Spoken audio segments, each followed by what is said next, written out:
आप में से कितने लोगों का इंटरेस्ट है एंटरप्रेन्योरशिप में, यानी कि वो अभी या फ्यूचर में कभी कुछ अपना करने का सोच रहे हैं? ऑलमोस्ट सब। तो आज आपको बहुत कुछ सीखने को मिलेगा हमारे जो गेस्ट हैं उनसे, क्योंकि वो एक बहुत ही सक्सेसफुल एंटरप्रेन्योर है। उन्होंने अपने करियर की शुरुआत करी थी सिर्फ 3 लाख रुपए से। आज उनकी कंपनी की जो टर्नओवर है वो 100 करोड़ से भी ज्यादा है। Please give an energetic and warm welcome to the founder of Chai Sutta बार, अनुभव दुबे।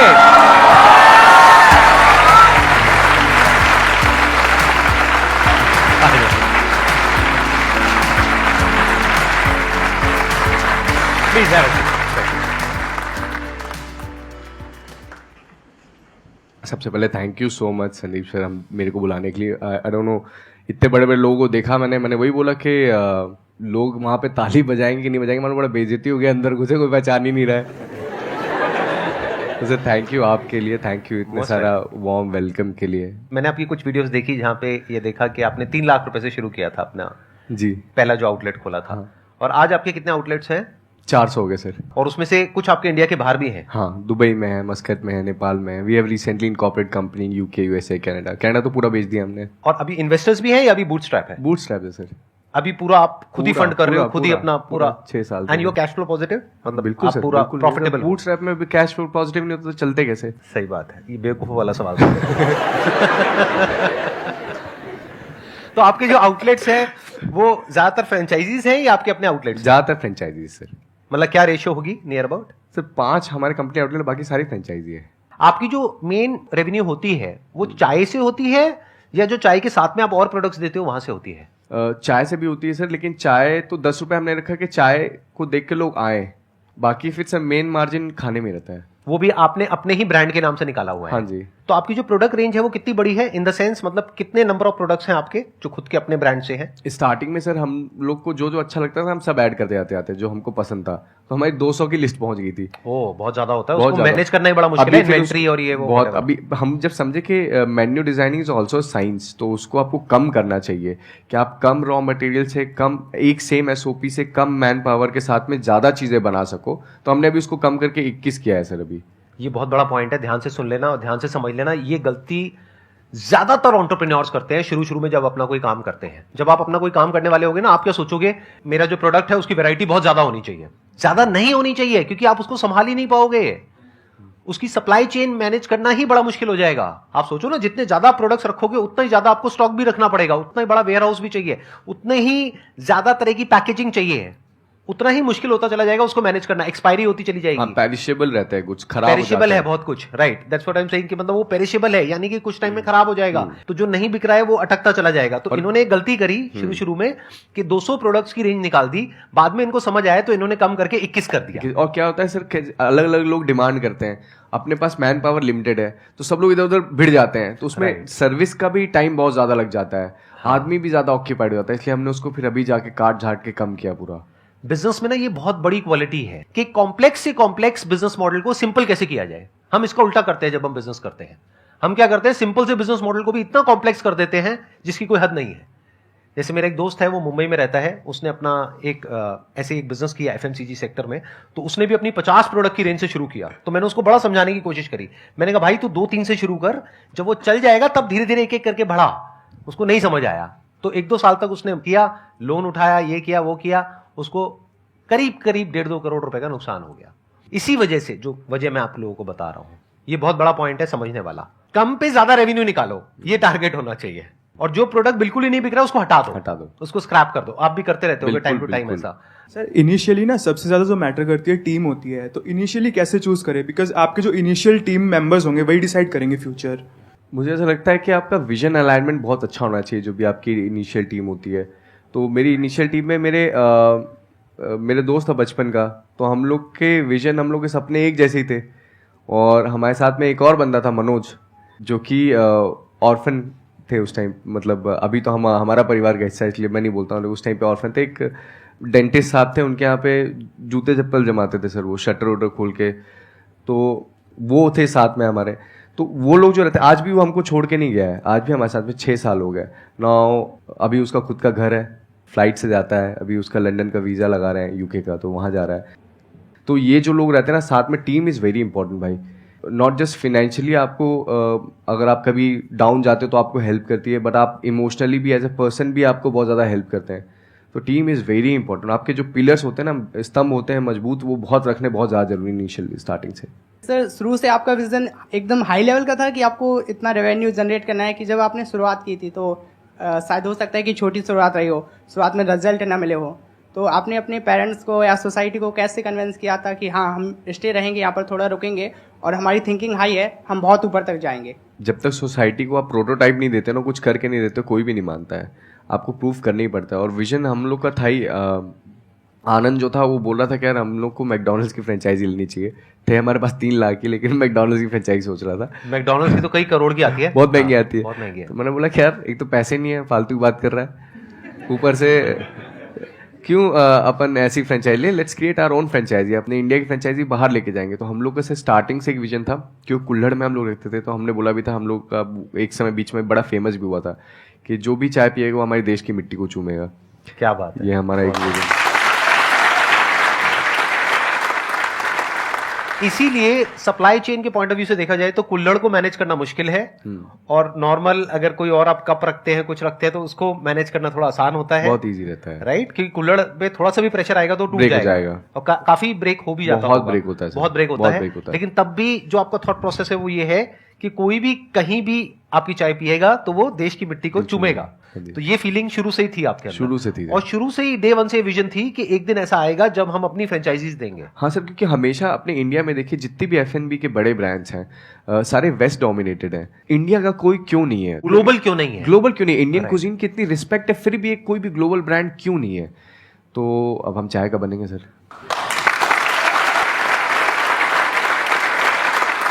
हमारी सबकी बेस्ट विशेस आपके साथ में हैं। करिए, पूरी दुनिया में खोलिए अपने आउटलेट्स। तो I think sky is the limit, आप कितने खोल सकते हैं, कोई लिमिट ही नहीं है।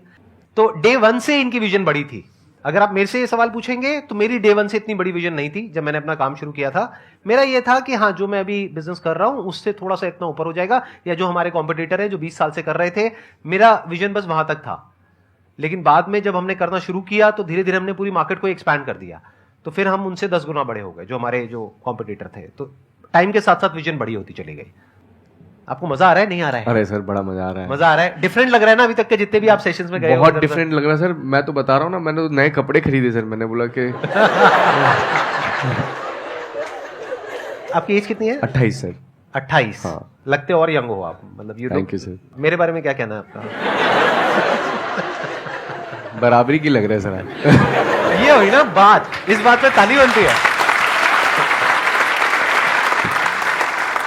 इनिशियल टाइम में जो प्रॉफिट आता है तो उस टाइम कैसे उस चीज को मैनेज करें, कितना पॉकेट में रखना है, कितना वापस इन्वेस्ट कर देना है?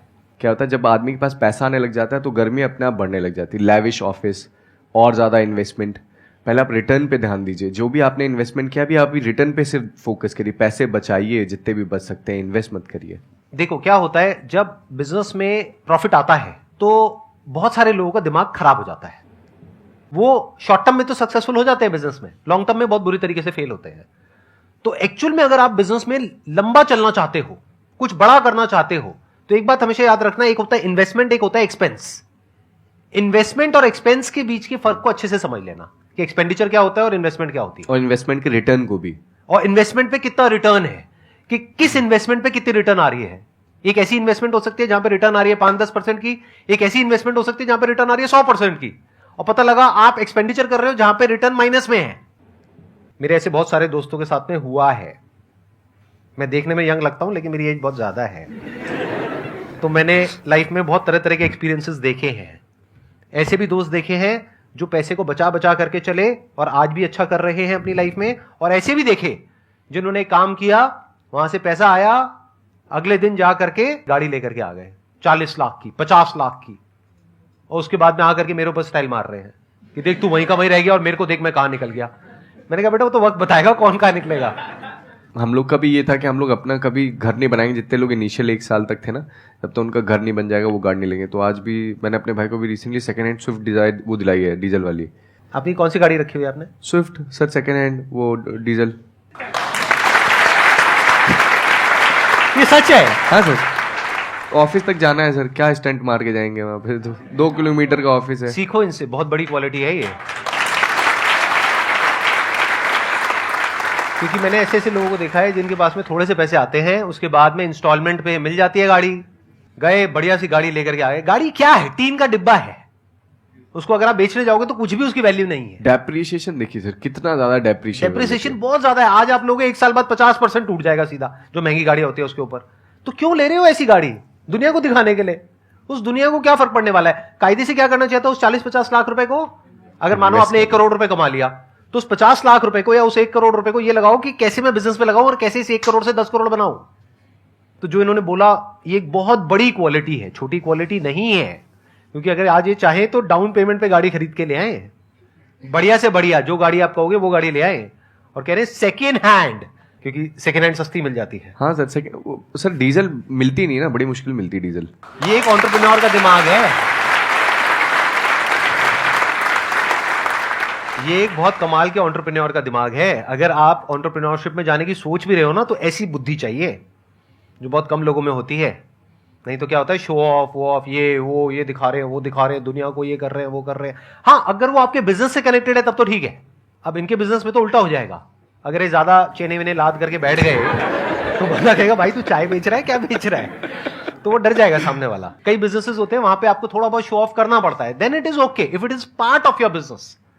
But if it is not part of your business और वो आपके बिजनेस को नहीं बढ़ाएगा एक्सपोनेंशियली, तो 1 रुपए भी वेस्ट करने की जरूरत नहीं है। एक्सपेंडिचर वर्सेस इन्वेस्टमेंट, इन दोनों के फर्क को अच्छे से समझ लेना है। सर फर्स्ट ऑफ ऑल तो मैं आपको थैंक यू बोलना चाहता हूँ संदीप सर, कि आप इतना मोटिवेट करते हैं हमें।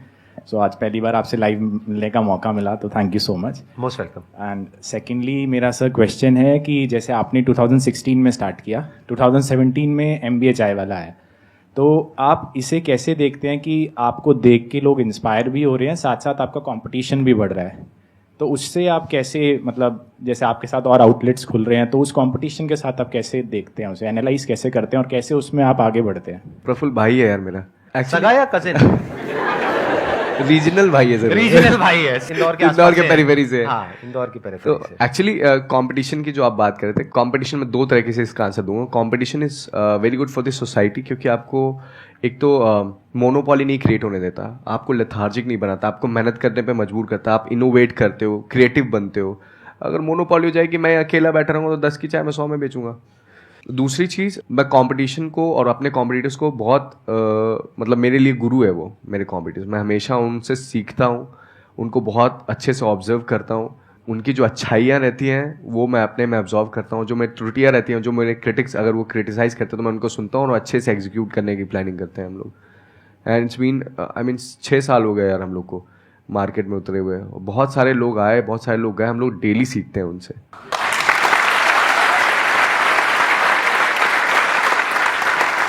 आप भी पानी पी लीजिए, आपके गले में ना कुछ खराश आ रही होगी, वो पीछे आ रही बता है रहे हैं। हाँ, चाय मंगाओगे आपके लिए? नहीं, मैं चाय नहीं पीता। MBA चाय वाला की? नहीं, चाय नहीं पीता। आप चाय नहीं पीते? नहीं सर। तो टेस्ट कौन करता है, मतलब बहुत प्रोडक्ट सारे- टेस्टिंग है वो कौन करता है? बहुत सारे लोग हैं सर टेस्ट करने के लिए, सब चाय वाले हैं, सबको पसंद आ जाती है। मैं सर कभी पी नहीं, मुझे कभी पसंद आई नहीं मतलब। ये बात हम रखें या एडिट कर दे? अरे रखिए सर, क्या है इसमें। जैसे बोलते नहीं कि हलवाई अपनी मिठाई खुद नहीं खाता है, तो कुछ ऐसा ही हो गया ना रियल लाइफ में। जो लोगों को पसंद है सर वो बेचना है हमको, जो मेरे को पसंद है वो थोड़ी।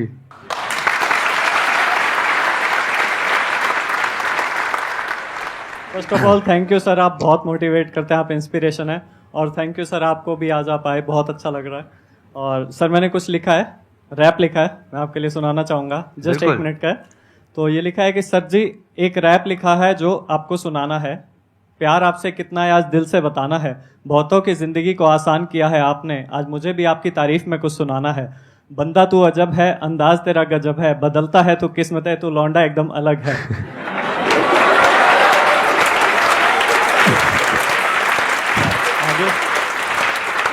सॉरी सर, मैं बीच में तू करके बोल रहा हूँ, सॉरी उसके लिए। नहीं, चलता है, रैप में ऐसे ही होता है। चल आज तुझे एक किस्सा मैं सुनाऊंगा, मुश्किल मुश्किल चीजों को आसान बनाऊंगा, आसान आसान बोल के सबका दिल जीत जाऊंगा, हर खोए शख्स को एक रास्ता दिखाऊंगा। अब बात उसकी आती है जिसपे मेरी जा जाती है, you are the god of motivation, कलम मेरी बताती है। चल आजा बेटे अब स्पीड में मैं गाता हूँ, कलम से लिखता हूँ, जज्बातों को बताता हूँ, आग लगा दूंगा इस दुनिया में आया हूँ, हरियाणा का मैं छोरा हूँ, समझ में ना आता हूँ। यूं तो संदीप सर की बात ही कुछ निराली है, किस्मत भी हार जाए ऐसी मेहनत कर डाली है, अकेले चलने वालों के होते हैं काफिले, सीरियसली माई मैन क्या बात कर डाली है। लास्ट में है कि तेरे जैसा है नहीं इस दुनिया में कोई बंदा, हर कोई लगा है बनाने में अपना धंधा, तेरी एफर्मेशंस की तो बात ही निराली है, मुर्दे भी जाग जाए ऐसी मोटिवेशन कर डाली है।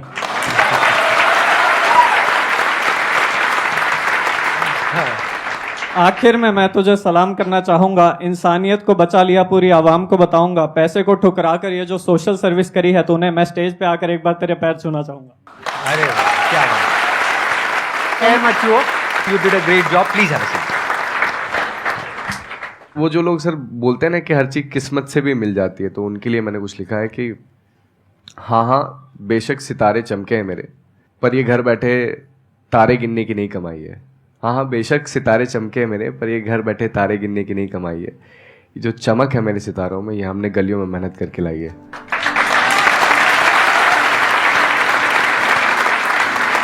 Thank you so much for coming. Thank It means you. a lot to Thank me you. and to Thank everybody you. यहाँ पर. Thank And thank you all यहाँ पर आने के लिए and इस सेशन को अटेंड करने। Thank you so